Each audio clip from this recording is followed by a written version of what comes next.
Obviously, you've had one success together. This is another one coming up. So what was the catalyst for you to say, yes, I'll do this movie? It's a good question. A check.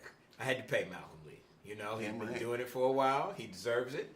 And he wasn't going to let me get the brother man favor this time around. And he deserved it because we had just come off girls' trip. Now, mind you, he had offered the check very early, and I still said no Yes, he to did. start. Yes, he did. But then my wife said, "Well, you know very well, Camille." She said, "Really?" Oh, but no, it's good.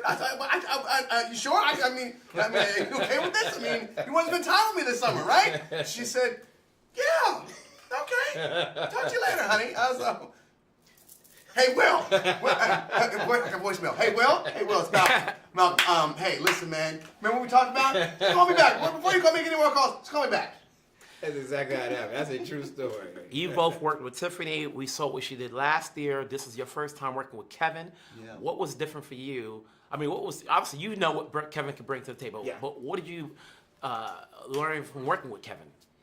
Well, Kevin is a great actor. You know, he not only is he, very funny, but he's a great actor. He's extremely collaborative. He's a great leader. He really has no ego when it comes to suggestions of how in taking direction.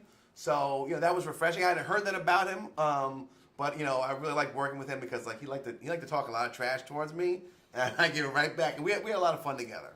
One of the scene stealers that I thought in the movie was Ramani Malcolm. No I don't question. even, who wrote his lines and the hairpiece?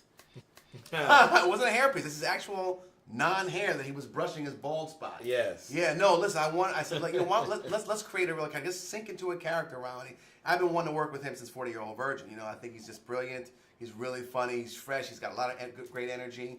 And yeah, you're right. He's a scene stealer.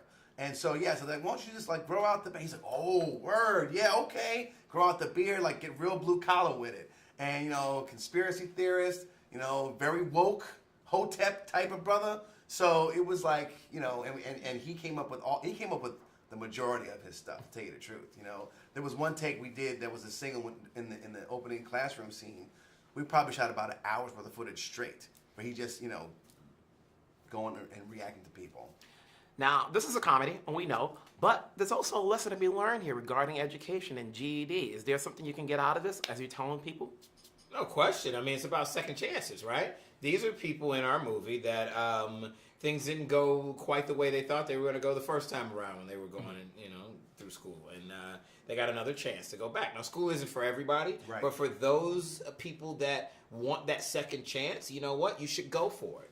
I think that one of the things within the comedy is the fact that there is a theme of going for second chances and also being who you are. Kevin's character, he has a little bit of learning disability, and he allows that at first to play into his insecurities. He pretends to be somebody he's not.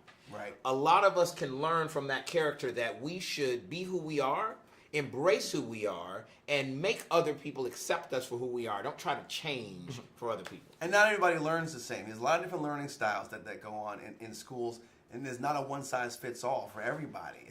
So that's one of the things we wanted to really talk about in this movie. All right. Thanks a lot. All right.